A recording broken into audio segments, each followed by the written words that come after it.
Have you ever wondered what a knight really wore before riding off into battle? It wasn't all about gleaming iron and massive helms.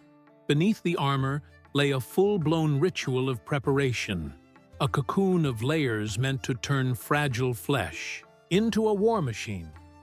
In this video, we're going to strip off, layer by layer, the armor of a medieval warrior, from the clingy linen tunic against the skin to the sabatons clattering on castle stones. Getting to grips with how these layers worked isn't just about checking out the combat fashion of the time. It's about diving into a culture that saw war as not only about bloodshed, but also about honor, symbols, and survival. So, get set to uncover the secrets behind the armor, where every bit told a story of defense, status, and strategy. In a world where a blade could decide a man's fate and where honor was measured by bravery on the battlefield, protecting the body was one of the core tenets of medieval warrior culture. But putting on armor wasn't a simple task, nor was it just practical. Each layer gradually shielded the flesh, turning an ordinary bloke into a weapon of war, a knight shaped by time, skill, and a healthy fear of death. The very first layer was usually a simple tunic, woven from linen or raw cotton that played a vital role. It protected the body from the constant friction of the upper layers, soaked up sweat, and helped keep the warrior's temperature in check. In colder spells, it might be swapped or bolstered with fine wool. Plain as it was, this garment marked the first line of defense against the burden to come. Some even embroidered little religious symbols, crosses or prayers, hoping for a bit of divine protection. A reminder that even clad in armor, death could still sneak in through the gaps. Next up was the gambeson, an essential padded tunic, made from thick layers of cotton, linen, and sometimes even horsehair. Sewn in vertical or horizontal strips, the gambeson acted like a cushion against heavy blows and the pressure of metal pieces. Far from being just a support for plate armor, it was armor in its own right. Many fighters, especially archers, conscripted peasants, or even mercenaries, went into battle relying solely on the gambeson for protection. Its knack for absorbing impacts and stopping cuts made it both feared by foes and cherished by its wearers. Weighing in at roughly 4 to 8 kilos, its thickness was such that, by accounts, it could blunt a direct sword strike, not without a fair bit of pain, mind, but enough to keep a man on his feet. The third layer, even more iconic, was the chainmail, or hauberk, as it's known. Picture thousands of tiny iron rings, hand-linked to form a sort of flexible metal fabric that hugged the body like a chainmail cloak. This piece could cover the torso, arms, parts of the legs, and even the head, offering cracking protection against slashes and light stabs. It wasn't just a shield against blades, but also a defense against unexpected shots. Arrows, daggers, or stray spears could all be caught by the mail. Yet, it wasn't exactly light. A full hauberk could weigh anywhere from 15 to 20 kilos. Even so, its flexibility made it a popular choice from the 11th to the 13th century, right up until plate armor took over. And to keep it rust-free, knights often oiled or greased the mail, keeping it slick and shiny, almost as if the iron itself were alive. On top of the chainmail, a military belt held everything together. This might have looked like just a bit of flair, but it had a key job: redistributing the weight of the mail and letting the warrior move about more freely. It was from this belt that the sword, dagger, sometimes even a light axe, was hung. The way a knight wore his belt could even hint at his prestige, and there are records suggesting that its style in battle could signal specific intentions, like a secret language among seasoned fighters. Then came the real showstopper: plate armor. Forged piece by piece and custom-made, it was the pinnacle of personal defense in the Middle Ages. Unlike chainmail, which provided flexible coverage, plate armor was all about rigid protection. The breastplate, or cuirass, guarded the chest and back. Pauldrons shielded the shoulders. Rear braces and vambraces looked after the arms, while greaves, knee pads, and sabatons, those jointed iron shoes, rounded out the protection, turning the warrior into a veritable knight in steel.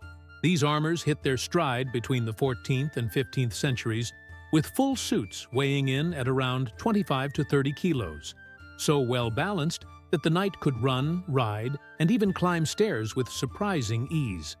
Every metal piece was connected, with rivets and leather straps, allowing for nimble movement of arms and legs. Elbows were guarded by couters, knees by polans, and there were even movable guards for the insides of the thighs, because any gap could be a death sentence. The fancier armors, worn by nobles or even kings, boasted engravings, arabesques, crests, and Latin inscriptions, prayers, biblical quotes, or blood oaths, as pretty as they were deadly. The hands weren't left out either.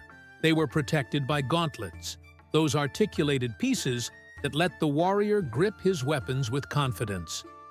Many of them had reinforced fingertips, so a good punch could be quite lethal.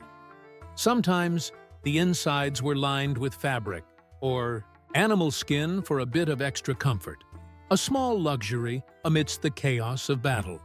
And of course, there was the helm. It wasn't just a bit of protection, it was the ultimate symbol of the warrior. Over the centuries, helms evolved from the simple Norman design with a nose guard to more elaborate ones like the bassinet, with an articulated visor, and on to armets and sallets that completely covered the head with movable layers and controlled airflow. Some helms had narrow slits for peeking out, while others were open-faced and reinforced with bars, almost like a cage for the skull. There were even ceremonial ones decked out with feathers, horns, or wings, but the combat versions usually had a darker, more intimidating look. A warrior peering out from behind a narrow visor looked less like a man and more like a creature forged from iron. Over all this, there might be a tabard, a heraldic cape, or a surcoat, light fabrics displaying the colors and crests of the knight's family, military order, or kingdom. Besides serving a symbolic purpose, these garments helped reflect the sun's heat, keeping the metal from overheating, and made it trickier for enemies to spot the armor's weak spots. And we can't forget the shield, which was once used alongside plate armor.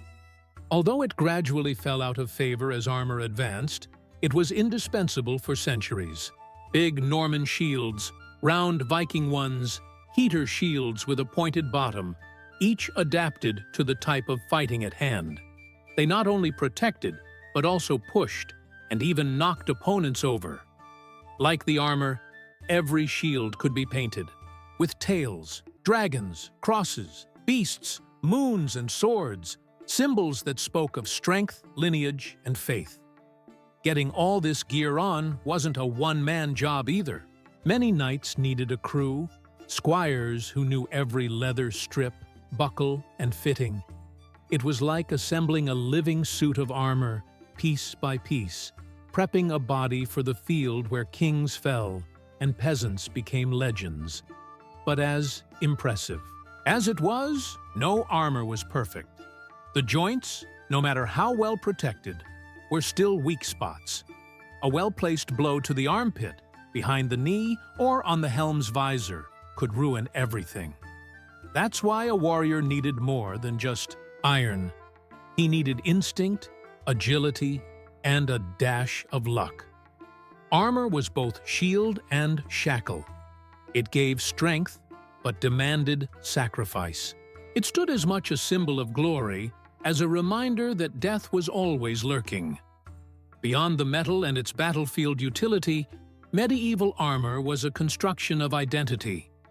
Every layer wasn't merely defense against an enemy's blade, but an affirmation of belonging to a world where honor, Courage and social standing were etched into the very flesh. Dressing for war was almost a ceremonial act, like donning your own destiny. The initial linen symbolized our vulnerable humanity. The padded layer showed resilience, and the final steel represented the transformation, from man to symbol, from flesh to legend. The medieval warrior knew that, even when wrapped in iron, he'd never be completely safe. Yet it was precisely this awareness that made every piece so vital. It wasn't just about staying alive, it was about fighting with purpose, with glory, with legacy. Armor was more than just a shield. It was a silent language among nobles and soldiers, a visual code speaking of loyalty, faith, and power. And if today we find ourselves fascinated by these structures, it's because we recognize something of ourselves in them. The urge to protect, to stand out, to ready ourselves for the battles modern life still throws at us, even if there aren't any lances or swords in play. Now that we've peeled back the layers of medieval armor, the invitation is clear. Look beyond the gleam of the metal. See the man beneath the armor, the fears he carried, and the courage with which he girded himself. Which layer, in the end, do you reckon is the most essential? And in our own day, what invisible armors do you wear?